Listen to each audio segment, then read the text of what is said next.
कुछ दिन पहले हमने बेल एंड सेबास्टियन नाम की फिल्म को एक्सप्लेन किया था और आप सबने इस फिल्म के दूसरे पार्ट को एक्सप्लेन करने के लिए कहा। तो चलिए बेल और सेबास्टियन की आगे की कहानी को और उनके इस नए एडवेंचर को जाने। मगर शुरू करने से पहले मैं रिक्वेस्ट करूंगा कि अगर आपने चैनल को सब्सक्राइब नहीं किया है तो सब्सक्राइब जरूर करें। और अगर आप इस फिल्म के पहले पार्ट का एक्सप्लेनेशन देखना चाहते हैं तो डिस्क्रिप्शन में दिए गए लिंक पर आप देख सकते हैं। सेबास्टियन ने अपनी दोस्त एंजेलिना को अलविदा कहकर घर तक का सफर तय किया और उसी दिन से वो एंजेलिना के लौटने का इंतजार करता रहा। इस दौरान वर्ल्ड वॉर खत्म हुआ और सेबास्टियन का गांव जर्मन्स की चंगुल से आजाद हो गया। आजादी और खुशी पूरे गांव में नजर आने लगी और गांव के बच्चे खुशी खुशी रोज स्कूल जाने लगे। मगर सेबास्टियन अब भी अपनी ही दुनिया में गुम था। वो अपना पूरा दिन बेल के साथ बिताता है, जो खुद भी उसकी हरकतों से डरने लगी है और हर बार उसे मुसीबत में पड़ने से बचा लेती है।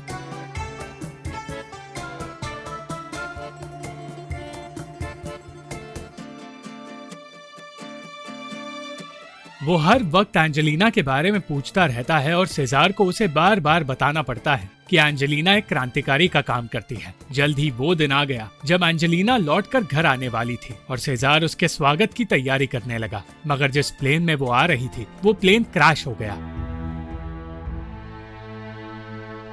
और इस बात से सेजार और सेबास्टियन अनजान रहे। जब उन्हें पता चला कि एंजेलिना गाड़ी में नहीं आई है तो वो हैरान हो गए। घंटों तक उसका इंतजार करने के बाद उन्हें मेयर ने प्लेन क्रैश के बारे में बता दिया। मेयर ने बताया कि फायर फाइटर्स और पुलिस का कहना है कि उस क्रैश में कोई भी बच नहीं पाया और क्रैश इतना बुरा था कि उन्हें कोई लाश तक नहीं मिली। सेजार और सेबास्टियन दोनों इस खबर से पूरी तरह टूट गए थे, मगर अब भी उनका मानना था कि एंजेलिना जिंदा है। सेजार कहता रहा कि वो ये मान नहीं सकता कि एंजेलिना इस तरह अपनी जान खो देगी। उसने ठान लिया कि वो खुद उस जगह जाएगा जहां प्लेन क्रैश हुआ, मगर इसके लिए उसे एक प्लेन का इंतजाम करना होगा जो उस गांव के सिर्फ एक इंसान के पास है और सेजार किसी भी हाल में उस इंसान से मदद नहीं मांगना चाहता था। सेबास्टियन जानना चाहता था कि वो इंसान कौन है और वो सेजार से बार बार उसी इंसान के बारे में पूछता रहा। सेजार को उसे सच बताना पड़ा और उसने सेबास्टियन को उसकी माँ का लॉकेट दिया जिसमें पियर नाम लिखा था। पियर असल में सेबास्टियन का पिता है और वही वो पायलट है जिसके पास प्लेन है। सेजार ने आज तक ये सच इसलिए छुपाए रखा क्योंकि जिस आदमी की प्रेग्नेंट पत्नी भारी ठंड में पहाड़ों में घूमते हुए सेजार से मदद मांगने आई हो, वो आदमी अच्छा इंसान हो ही नहीं सकता। सेबास्टियन ने बेल को ये सब कुछ बताया और लॉकेट फेंकते हुए कहा कि इतने सालों में उसके पिता ने उसे ढूंढने की कोशिश तक नहीं की, इसलिए वो भी मानता है कि वो इंसान अच्छा नहीं हो सकता। बेल ने फेंका हुआ वो लॉकेट वापस सेबास्टियन को दे दिया और तब सेबास्टियन ने फैसला किया कि वो भी सेजार के साथ पियर के पास जाएगा। वो तीनों अपने सफर पर निकले ताकि वो एंजेलिना को ढूंढ सके और जैसे ही वो पियर के घर तक पहुंचे उन्हें एक लड़का मिला जिसने बताया कि पियर कुछ ही देर में अपना प्लेन लैंड करने वाला है। सेबास्टियन को डर था कि अगर पियर को उसका सच पता चल गया तो सेजार उसे पियर के पास छोड़कर चला जाएगा, मगर सेजार ने वादा किया कि अगर उसे सच पता भी चल जाए तो वो कभी सेबास्टियन को अपने आप से दूर नहीं करेगा। सेजार की बात सुनने से पहले ही पियर ने कह दिया कि उसके पास वक्त नहीं है, मगर सेजार ने उससे फिर भी मदद मांगते हुए कहा कि वो उसकी भांजी को ढूंढने के बदले उसे पैसे देगा। पैसे मिलने पर पियर क्रैश साइट तक जाने के लिए राजी हुआ, मगर उसने कह दिया कि वो किसी कुत्ते और बच्चे को अपने साथ नहीं ले जाएगा क्योंकि उसे कुत्तों से नफरत है। वो सेजार को भी अपने साथ नहीं ले जाना चाहता था, मगर कुछ देर बाद सेजार को पता चला कि सेबास्टियन चोरी छिपे बेल के साथ पियर के प्लेन में घुस गया है।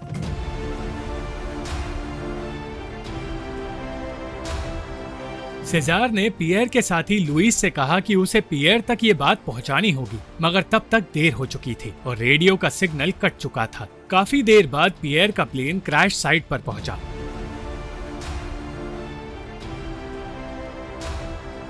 और अचानक उसके सामने एक पहाड़ आ गया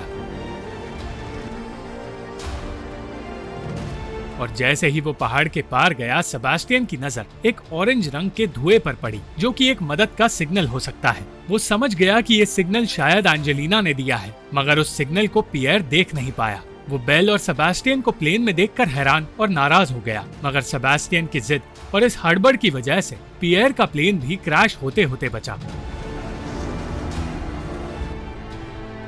पियर को भी चोट लग गई और उसके प्लेन का टायर भी टूट गया। वो तीनों उसी जगह फंस गए और सेजार की बेचैनी बढ़ती गई क्योंकि प्लेन के टूटते ही रेडियो भी टूट गया। सेजार ने खुद उस जगह जाने का फैसला किया जहां उनका प्लेन क्रैश हुआ है ताकि वो सेबास्टियन को ढूंढ पाए। और दूसरी ओर सेबास्टियन एंजेलिना को ढूंढने की जिद करता रहा। पियर का कहना था कि वो प्लेन के ठीक होने से पहले कहीं नहीं जाएगा और उसे चोर कहकर सेबास्टियन बेल को लेकर अकेले ही जंगल की ओर जाने लगा। देखते ही देखते शाम हो गई और जंगल धीरे धीरे डरावना नजर आने लगा। इसलिए पियर को ना चाहते हुए भी सेबास्टियन को ढूंढने जंगल में जाना पड़ा। उसे सेबास्टियन और बेल दोनों मिल गए और शांत होने के बाद पियर सेबास्टियन के पास बैठ गया। उसने बताया कि वो कुत्तों को पसंद नहीं करता क्योंकि कुत्ते भी उसे पसंद नहीं करते। उसने ये भी बताया कि सेजार ने उसे सिर्फ क्रैश साइट के ऊपर प्लेन उड़ाने के पैसे दिए थे, नीचे उतरने के लिए नहीं। धीरे धीरे पियर का दिल पिघलने लगा और इस तरह उन तीनों ने जंगल में ही रात गुजारी। सुबह होते ही सेबास्टियन पियर को लेकर एंजेलिना को ढूंढने निकल पड़ा, मगर वो अब भी पियर पर पूरी तरह भरोसा नहीं करना चाहता था। बातें करते हुए पियर को पता चला कि सेजार सेबास्टियन के दादा नहीं है, उसकी माँ की मौत हो चुकी है और वो अपने पिता को नहीं जानता। सेबास्टियन ने अब भी उसे सच नहीं बताया और बात टालकर एंजेलिना की बातें करने लगा। इस तरह उन दोनों की दोस्ती होने लगी और सेबास्टियन इस सफर पर खुशी खुशी आगे बढ़ा। अचानक पियर को सेबास्टियन के गले में अपना लॉकेट नजर आया और तब उसे पता चला कि सेबास्टियन उसी का बेटा है। सेबास्टियन की सच्चाई और उसकी माँ लीसा की मौत के बारे में जानकर पियर रोने लगा, मगर बिना कुछ कहे वो एंजेलिना को ढूंढने के लिए आगे बढ़ा। सेजार और लुइस सेबास्टियन को ढूंढने पैदल सफर कर रहे थे और ये सफर उनके लिए बिल्कुल भी आसान नहीं था। एक और दिन गुजर गया और बेल जंगल के बीच किसी का पीछा करने लगी। सेबास्टियन को लगा कि वो एंजेलिना को ढूंढ रही है, मगर असल में वो एक भालू से किसी अनजान लड़के को बचाने की कोशिश कर रही थी। बेल ने गैब्रियल नाम के उस इटालियन लड़के और सेबास्टियन दोनों को भालू से बचा लिया और जैसे ही गैब्रियल वहाँ से जाने लगा, सेबास्टियन ने उससे एंजेलिना को ढूंढने में मदद मांगी। गैब्रियल ने उसे अपने पिता के बारे में बताया जो फ्रेंच लोगों से नफरत करते हैं। गैब्रियल उन्हें एक कैंप में ले गया जहां उसके पिता मौजूद थे और उनसे बात करने पर यह बात सामने आई कि गैब्रियल असल में गैब्रिएला नाम की एक लड़की है जो आजादी महसूस करने के लिए लड़का बनकर घूमती है। गैब्रिएला का कहना था कि एक फ्रेंच औरत उस कैंप में है, मगर वो औरत एंजेलिना नहीं थी। इसलिए सेबास्टियन निराश हो गया। बेचैन सेबास्टियन को संभालकर पियर ने उसे समझाने की कोशिश की कि एक प्लेन क्रैश में कोई भी जिंदा नहीं बच पाता, इसलिए उसे सच्चाई को अपनाकर इस खोज को यही रोकना होगा। मगर सेबास्टियन ये कहकर वहाँ से चला गया कि वो एंजेलिना को उस तरह नहीं छोड़ सकता जिस तरह पियर ने उसकी माँ को छोड़ा था। वो बेल के साथ अकेले आगे बढ़ा, मगर उसे आगे जाने से रोक दिया गया और पियर को उसे एक गाड़ी में बंद करना पड़ गया। बेल ने अब भी हार नहीं मानी और वो खुद एंजेलिना को ढूंढने निकल पड़ी, जिसके बाद वो एक गुफा तक पहुंच गई। रात होते ही मौका देखकर गैब्रिएला ने सेबास्टियन को बाहर निकालने की नाकाम कोशिश की और फिर अचानक बेल लौट कर आ गई। वो गैब्रिएला को कहीं ले जाने की कोशिश करने लगी, मगर बेल और गैब्रिएला को पियर से बचने के लिए छुपना पड़ा। पियर ने सेबास्टियन को बताया कि वो लीसा से सच्चा प्यार करता था, मगर उनकी शादी नहीं हो पाई क्योंकि लीसा एक जिप्सी थी। इसलिए उन दोनों ने भागकर शादी करने का फैसला किया था। मगर जिस दिन उनकी शादी होने वाली थी उसी दिन उसे पता चला कि जिप्सी कैंप को ही हटा दिया गया है और उस दिन के बाद लीसा उसे कहीं नहीं मिली। पियर ने लीसा को नहीं छोड़ा था और वो महीनों तक उसे ढूंढता रहा। उसने सेबास्टियन को ये सब कुछ बताकर गाड़ी से बाहर निकाला और जैसे ही देर रात सब सो गए, सेबास्टियन बेल और गैब्रिएला के साथ गुफा की ओर जाने लगा। दूसरी ओर सेजार बिना रुके आगे बढ़ना चाहता था क्योंकि उसे सेबास्टियन या बेल की नहीं बल्कि लुइस की फिक्र थी, क्योंकि वो जानता था कि लुइस को जंगल में रहने की आदत नहीं होगी। सेबास्टियन, गैब्रिएला और बेल जंगल में लगी आग से बचने के लिए नदी के रास्ते आगे बढ़े, मगर अचानक वहाँ तूफान आ गया और पियर समझ गया कि वो तीनों एंजेलिना को ढूंढने निकल पड़े हैं। उन तीनों ने सारे जानवरों को तूफान से बचकर भागते हुए देखा, मगर वो खुद पीछे मुड़ने के लिए तैयार नहीं थे। गैब्रिएला को चोट लगी थी, इसलिए सेबास्टियन को पेड़ पे चढ़कर सही रास्ता ढूंढना पड़ा और उसे पता चला कि वो लोग गुफा से ज्यादा दूर नहीं है। मगर आग इतनी फैलने लगी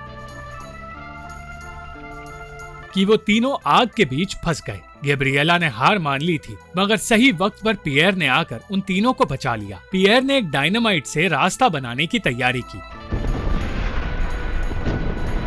और वो ऐसा करने में कामयाब हुआ। अब पियर भी इस सफर का हिस्सा बन गया क्योंकि वो जानता था कि उसका बेटा सेबास्टियन उसी की तरह जिद्दी है। जल्द ही वो उस गुफा तक पहुंच गए जहां बेल ने कुछ देखा था। बेल गुफा के निचले हिस्से में देख रही थी।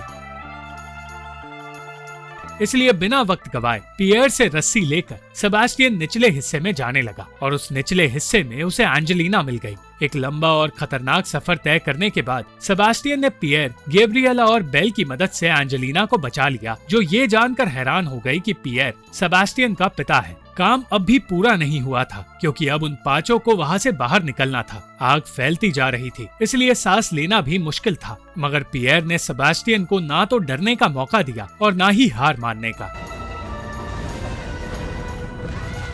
एक बार के लिए सबको लगा कि पियर गुफा में ही फंस गया है।